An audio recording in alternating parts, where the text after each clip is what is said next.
Hello बच्चों, कैसे हो आप लोग? अच्छे होंगे बेटा। बेटा आज मैं आपके लिए लेकर के आई हूँ यूपी बोर्ड 11th क्लास के लिए श्याम सुंदर दास जी का चैप्टर है आपका भारतीय साहित्य की विशेषताएं। ठीक है, ये चैप्टर है आपका श्याम सुंदर दास जी का। ठीक है, भारतीय साहित्य की विशेषताएं। तो आज हम जान लेते हैं यूपी बोर्ड 11th क्लास के लिए भारतीय साहित्य की विशेषताएं। भारतीय साहित्य की क्या क्या विशेषताएं हैं? ठीक है बेटा, तो हम देख लेते हैं। समस्त भारतीय साहित्य की सबसे बड़ी विशेषता उसके मूल में स्थित समन्वय की भावना है। समस्त भारतीय साहित्य की सबसे बड़ी विशेषता क्या है? उसके मूल में स्थित समन्वय की भावना। समन्वय का अर्थ क्या हो गया बेटा? समन्वय का अर्थ हो गया मेल मिलाप की भावना। ठीक है, एकजुट रहने की भावना, समन्वय की भावना है, मिलकर कार्य करने की भावना। उसकी यह विशेषता इतनी प्रमुख तथा मार्मिक है कि केवल इसी के बल पर संसार के अन्य साहित्यों के सामने वह अपनी मौलिकता की पताका फहरा सकती है और अपने स्वतंत्र अस्तित्व की सार्थकता प्रमाणित कर सकती है। जिस प्रकार धार्मिक क्षेत्र में भारत का ज्ञान, भक्ति तथा कर्म के समन्वय की प्रसिद्धि है, तथा जिस प्रकार वर्ण और आश्रम चतुष्टय के निरूपण द्वारा इस देश में सामाजिक समन्वय का सफल प्रयास हुआ है। तो इसमें बेटा आश्रम चतुष्टय का अर्थ क्या हो गया? जो चार चार आश्रम होते हैं। ठीक है, तो चार आश्रमों के बारे में यहाँ पर बताया गया है। तो तथा जिस प्रकार वर्ण और चार जो आश्रम है, ठीक है, आश्रम चतुष्टय के निरूपण द्वारा इस देश में सामाजिक समन्वय का सफल प्रयास हुआ है, ठीक उसी प्रकार साहित्य तथा अन्य कलाओं में भी भारतीय प्रवृत्ति समन्वय की ओर रही है। भारतीय प्रवृत्ति भी समन्वय की ओर रही है। साहित्यिक समन्वय से हमारा तात्पर्य साहित्य में प्रदर्शित सुख दुख, उत्थान पतन, हर्ष विषाद आदि विरोधी तथा विपरीत भावों के समीकरण तथा एक अलौकिक आनंद में उनके विलीन होने से है। ठीक है बेटा, देखते हैं क्या बताया गया है यहाँ पर। सुख दुख उत्थान पतन, ठीक है, सुख दुख उत्थान पतन, हर्ष विषाद, हर्ष और दुख, ठीक है, आदि विरोधी तथा विपरीत भावों के, आदि विरोधी और विपरीत, उसके विपरीत भावों के समीकरण तथा वह लौकिक आनंद अर्थात सांसारिक आनंद। ठीक है, लौकिक अर्थ क्या हो गया? सांसारिक आनंद में उनके विलीन होने से है, उनमें विलुप्त होने से। आगे समझ में। साहित्य के किसी अंग को लेकर देखिए सर्वत्र यही समन्वय दिखाई देगा। साहित्य के किसी अंग को लेकर देखिए सर्वत्र अर्थात चारों तरफ यही समन्वय, यही मेल मिलाप दिखाई देगा। भारतीय नाटकों में ही सुख और दुख के प्रबल प्रतिघात दिखाए गए हैं। हो गया क्लियर? भारतीय नाटकों में भी सुख और दुख के प्रबल यानी कि अत्यधिक घात और प्रतिघात, ठीक है, घात प्रतिघात दिखाए गए हैं। सबका अवसान आनंद में ही किया गया है, जिसका प्रधान कारण यह है कि भारतीयों का ध्येय सदा से जीवन का आदर्श स्वरूप उपस्थित करके उसका उत्कर्ष बढ़ाने और उसे उन्नति बनाने का रहा है। आगे समझ में बेटा? भारतीयों का ध्येय यानी कि भारतीयों का उद्देश्य सदैव जीवन का जो आदर्श स्वरूप है, आदर्श स्वरूप उपस्थित करके उसके उत्कर्ष अर्थात उसको आगे बढ़ाने के लिए, ठीक है, उत्कर्ष बढ़ाने और उसे उन्नत बनाने का रहा है। वर्तमान स्थिति से उसका इतना संबंध नहीं है जितना भविष्य की संभाव्य उन्नति से है। हमारे यहाँ पाश्चात्य प्रणाली के दुखांत नाटक इसीलिए नहीं दीख पड़ते। यदि आजकल 2-4 नाटक ऐसे दीख भी पड़ने लगे हैं तो वे भारतीय आदर्श से दूर और पाश्चात्य आदर्श के अनुकरण मात्र हैं। आगे बेटा समझ में, आगे देखते हैं। अनुकरण मात्र हैं। कविता के क्षेत्र में ही देखिए, यद्यपि विदेशी शासन से पीड़ित तथा अनेक क्लेशों से संतप्त देश निराशा की चरम सीमा तक पहुंच चुका था और उसके सभी अवलंबों की इतश्री हो चुकी थी, फिर भी भारतीयता के सच्चे प्रतिनिधि तत्कालीन महाकवि गोस्वामी तुलसीदास अपने विकार रहित हृदय से समस्त जाति को आश्वासन देते हैं। भरे भाग अनुराग लोग कहें राम अवत चितवने चितई हैं, बिनती सुने सानंद हे रहसे करुणा बारे भूमि विजयी हैं। राम राज भयो काज सगुन शुभ, राम राम राम राज भयो काज सगुन शुभ, राजा राम जगत विजयी है, समर्थ बड़ो सुजान सुसाहब, सुकृत सेन हारत जितई है। आनंद की कितनी महान भावना है। क्या कहते हैं यहाँ पर गोस्वामी तुलसीदास जी कहते हैं, आनंद की कितनी महान भावना है। चित्त किसी अनुभूति आनंद की कल्पना में मानो नाच उठता है। हिंदी साहित्य के विकास का समस्त युग विदेशी तथा विजातीय शासन का युग था, परंतु फिर भी साहित्यिक समन्वय का भी निरादर नहीं हुआ। आगे समझ में बेटा क्या कह रहे हैं कि समस्त युग विदेशी तथा विजातीय शासन का युग था, विदेशी शासन का युग था, ठीक है, विदेशी तथा विजातीय शासन का युग था, परंतु फिर भी साहित्यिक समन्वय का भी निरादर नहीं हुआ। यहाँ पर जो साहित्यिक समन्वय, साहित्यिक मेल मिलाप है, उसका भी निरादर नहीं हुआ।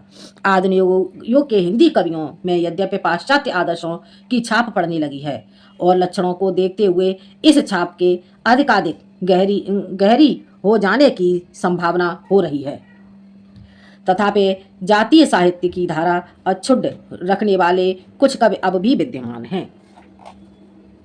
आगे समझ में, आगे बढ़ते हैं, आगे देख लेते हैं।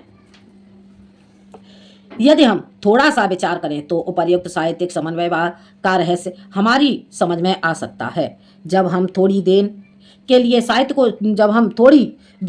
साहित्य को छोड़कर भारतीय कलाओं का विश्लेषण करते हैं, तब उनमें भी साहित्य की भांति समन्वय की छाप दिखाई पड़ती है। सारनाथ की बुद्ध भगवान की मूर्ति में ही समन्वय की यह भावना निहित है। यह मूर्ति उस समय की है जब वे 6 महीने की कठिन साधना के उपरांत अस्थिपंजर मात्र ही रहे होंगे, पर मूर्ति में कहीं कृशता का पता नहीं।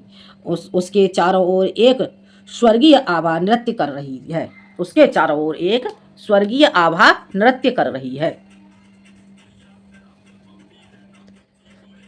स्वर्गीय आभा नृत्य कर रही है, ठीक है बेटा। आगे समझ में, तो क्या कहते हैं कि भारतीय साहित्य की दूसरी बड़ी विशेषता उसमें धार्मिक भावों की प्रचुरता है। हमारे यहाँ धर्म की बड़ी व्यापक व्यवस्था है और जीवन के अनेक क्षेत्रों में उसको स्थान दिया गया है। धर्म में धारण करने की शक्ति है। अतः केवल आध्यात्मिक पक्ष में ही नहीं, लौकिक आचार विचार तथा राजनीति तक में उसका नियंत्रण स्वीकार किया गया है। मनुष्य के वैयक्तिक और सामाजिक जीवन को ध्यान में रखते हुए मनुष्य के वैयक्तिक यानी कि अपने निजी, ठीक है, मनुष्य के वैयक्तिक तथा सामाजिक जीवन को ध्यान में रखते हुए उनके सामान्य तथा विशेष धर्मों का निरूपण किया गया है। वेदों के एकेश्वरवाद, उपनिषदों के ब्रह्मवाद तथा पुराणों के अवतारवाद और बहुदेववाद की प्रतिष्ठा जन समाज में हुई है और तदनुसार हमारा धार्मिक दृष्टिकोण भी अधिकाधिक विस्तृत तथा व्यापक हो गया है।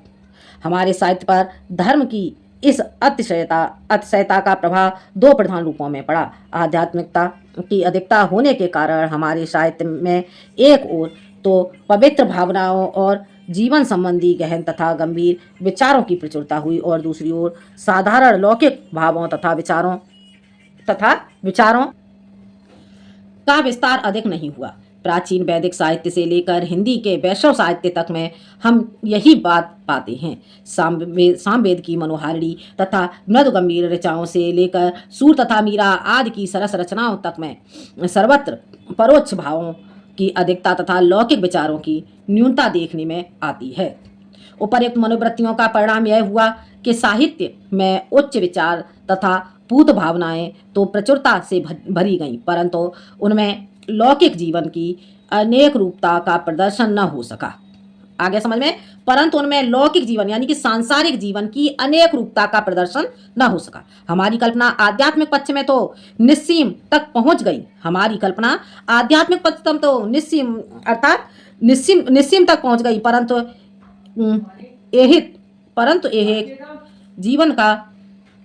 एक जीवन का चित्र उपस्थित करने में वह कुछ कुंठित सी हो गई है। हिंदी की चरम उन्नति का काल भक्त काव्य का काल है, जिसमें उसके साहित्य के साथ हमारे जातीय उसके साहित्य के साथ हमारे जातीय साहित्य के लक्षणों का सामंजस्य स्थापित हो जाता है। धार्मिकता के भाव से धार्मिकता के भाव से प्रेरित होकर जिस सरल तथा सुंदर साहित्य का सृजन हुआ वह वास्तव में हमारे गौरव की वस्तु है, परंतु समाज में ऐहिक जीवन का चित्र उपस्थित करने में वह कुछ कुंठित सी हो गई। हिंदी की चरम उन्नति का काल भक्ति काव्य का काल है। हिंदी की चरम उन्नति का काल, अत्यधिक उच्च स्तर तक पहुंचने का काल कौन सा रहा है? भक्ति काल, भक्ति काव्य का काल है, जिसमें उनके साहित्य के साथ हमारे जातीय साहित्य के लक्षणों का सामंजस्य स्थापित हो जाता है। धार्मिकता के भाव से प्रेरित होकर जिस सरल तथा सुंदर साहित्य का सृजन हुआ वह वास्तव में हमारे गौरव की वस्तु है, परंतु समाज में जिस प्रकार धर्म के नाम पर अनेक ढोंग रचे जाते हैं परंतु समाज में जिस प्रकार धर्म के नाम पर अनेकों ढोंग रचे जाते हैं तथा गुरुड़म की प्रथा चल पड़ती है, उसी प्रकार साहित्य में भी धर्म के नाम पर पर्याप्त अनर्थ होता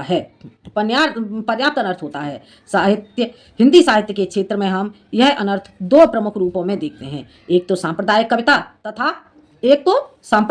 तथा नीरस उपदेशों के रूप में, तथा दूसरा कृष्ण का आधार लेकर की गई हिंदी की श्रृंगारी कविताओं के रूप में।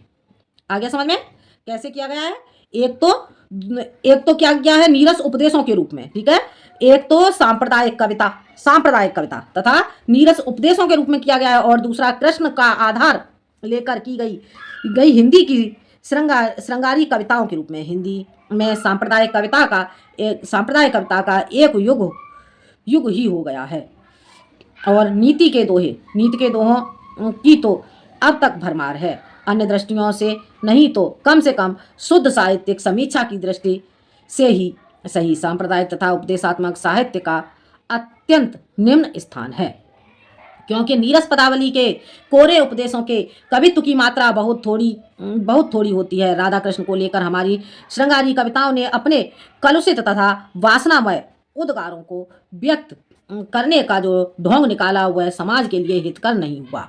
आगे समझ में क्या कह रहे हैं? यहाँ पर श्याम सुंदर दास जी कहते हैं कि जो राधा कृष्ण को लेकर हमारे श्रृंगारी कवियों ने श्रृंगार रस का उपयोग करने वाले जो कवि हैं जैसे बिहारी आदि, ठीक है, तो श्रृंगारी कवियों ने अपने कलुषित यानी कि दूषित, कलुषित का अर्थ हो गया दूषित, तथा वासनामय और वासना से युक्त उद्गारों को व्यक्त करने का जो ढंग निकाला हुआ है समाज के लिए हितकर नहीं हुआ, समाज के हित में नहीं है। यद्यपि आदर्श की कल्पना करने वाले कुछ साहित्यिक समीक्षक इस श्रृंगारी कविता में भी उच्च आदर्शों की उद्भावना कर लेते हैं, पर फिर भी हम वस्तुस्थिति की किसी प्रकार अवहेलना नहीं कर सकते। सब प्रकार की श्रृंगारे कविताएं ऐसी नहीं हैं कि उसमें शुद्ध प्रेम का अभाव तथा कलुषित वासनाओं का ही अस्तित्व हो, पर यह स्पष्ट है कि पवित्र भक्ति का उच्च आदर्श समय पाकर लौकिक शरीरजन्य तथा वासना मूलक प्रेम में परिणत हो गया। आगे समझ में आगे बढ़ते हैं।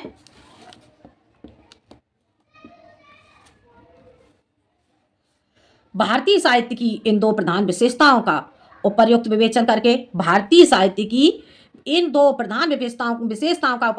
करके अब हम उसकी दो एक देशगत विशेषताओं का वर्णन करेंगे। प्रत्येक देश की जलवायु अथवा भौगोलिक स्थिति का प्रभाव उस देश के साहित्य पर अवश्य पड़ता है, और यह प्रभाव बहुत कुछ स्थायी भी होता है। संसार के सब देश एक ही प्रकार के नहीं होते। जलवायु तथा गर्मी सर्दी के साधारण विभेदों के अतिरिक्त उनके प्राकृतिक दृश्यों तथा उर्वरता आदि में भी अंतर होता है। यदि पृथ्वी पर अरब तथा सहारा जैसी दीर्घकाय मरुभूमियां हैं तो साइबेरिया तथा रूस के विस्तृत मैदान भी हैं। यदि यहाँ इंग्लैंड तथा आयरलैंड जैसे जलावृत द्वीप हैं तो चीन जैसे विस्तृत भूखंड भी हैं। इन विभिन्न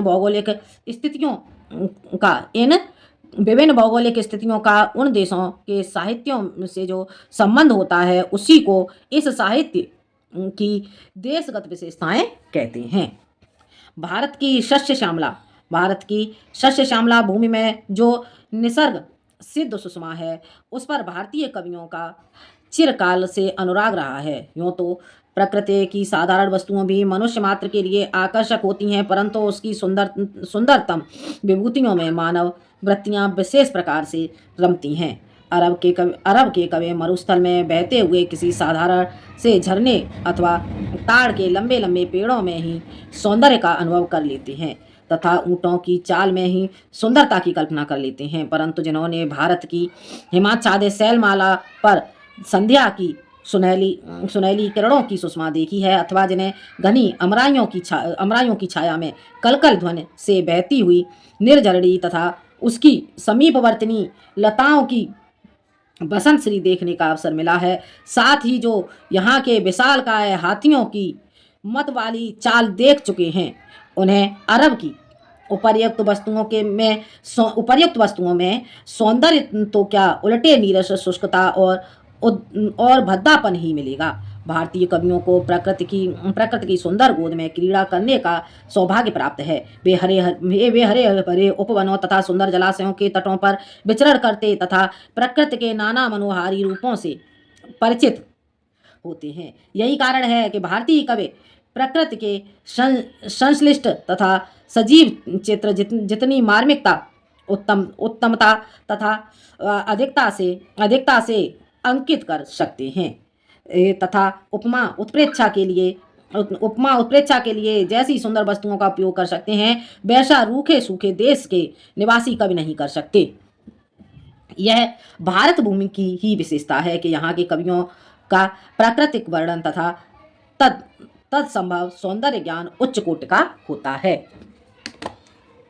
आगे देखते हैं, प्रकृति के रम्य रूप में तल्लीनता की जो अनुभूति होती है, उसका उपयोग कविगण कभी कभी रहस्यमयी भावनाओं के संचार में भी करते हैं। ठीक है, आगे समझ में, जहां कवियों ने प्रकृति का वर्णन किया है, यह अखंड भूमंडल तथा असंख्य अनेकों ग्रह और उपग्रह रवि ससे अथवा जल वायु अग्नि आकाश कितने रहस्यमय तथा अज्ञेय हैं। इनके सृष्टि संचालन आदि के संबंध में दार्शनिकों अथवा वैज्ञानिकों ने जिन तत्वों का निरूपण किया है, वे ज्ञानगम्य अथवा बुद्धिगम्य होने के कारण नीरस तथा शुष्क हैं। काव्य जगत में इतनी शुष्कता तथा नीरसता से काम नहीं चल सकता। अतः कविगण बुद्धिवाद के चक्कर में न पड़कर व्यक्त प्रकृति के नाना रूपों में एक अव्यक्त किंतु सजीव सत्ता का साक्षात्कार करते तथा उसमें भावमग्न होते हैं। इसे हम प्रकृति संबंधी रहस्यवाद का एक अंग मान सकते हैं। प्रकृति के विविध रूपों में विविध भावनाओं के उद्रेक की क्षमता होती है, परंतु रहस्यवादी कवियों को अधिकतर उसके मधुर स्वरूप से प्रयोजन होता है, क्योंकि भावावेश के लिए प्रकृति के मनोहर रूपों की जितनी उपयोगिता है, उतनी दूसरे रूपों की नहीं होती। यद्यपि इस देश की उत्तरकालीन विचारधारा के कारण हिंदी में बहुत थोड़े रहस्यवादी कवि हुए हैं, परंतु कुछ प्रेम प्रधान कवियों ने भारतीय मनोहर दृश्यों की सहायता से अपनी रहस्यमयी युक्तियों को अत्यधिक सरल तथा हृदयग्राही बना दिया है। यह भी हमारी साहित्य की एक देशगत विशेषता है। ये जातिगत तथा देशगत विशेषताएं तो हमारे साहित्य के भाव पक्ष की हैं। इनके अतिरिक्त उनके कला पक्ष में भी कुछ स्थायी जातीय मनोवृत्तियों का प्रतिबिंब अवश्य दिखाई देता है। कला पक्ष से हमारा अभिप्राय केवल शब्द संगठन अथवा छंद रचना तथा विविध अलंकारिक मनोवृत्तियों का प्रतिबिंब अवश्य दिखाई देता है। कला पक्ष से हमारा अभिप्राय केवल शब्द संगठन तथा छंद रचना तथा विविध अलंकारिक प्रयोगों से नहीं है, प्रत्युत उसमें भावों की व्यक्तता करने की शैली भी सम्मिलित है। यद्यपि प्रत्येक कविता के मूल में कवि का व्यक्तित्व निहित रहता है और आवश्यकता पड़ने पर उस कविता के विश्लेषण द्वारा हम कवि के आदर्श तथा उसके व्यक्तित्व से परिचित हो सकते हैं, परंतु साधारणतः हम देखते हैं कि कुछ कवियों में प्रथम पुरुष एक वचन के प्रयोग की प्रवृत्ति अधिक होती है तथा कुछ कवि अन्य पुरुषों में अपने भाव प्रकट करते हैं। अंग्रेजी में इस विभिन्नता के आधार पर कविता के व्यक्तिगत तथा अव्यक्तिगत नामक भेद हुए हैं, परंतु ये विभेद वास्तव में कविता के नहीं, उसकी शैली के हैं। दोनों प्रकार की कविताओं में कवि के आदर्शों का अभिव्यंजन होता है। केवल इस अभिव्यंजन के ढंग में अंतर रहता है।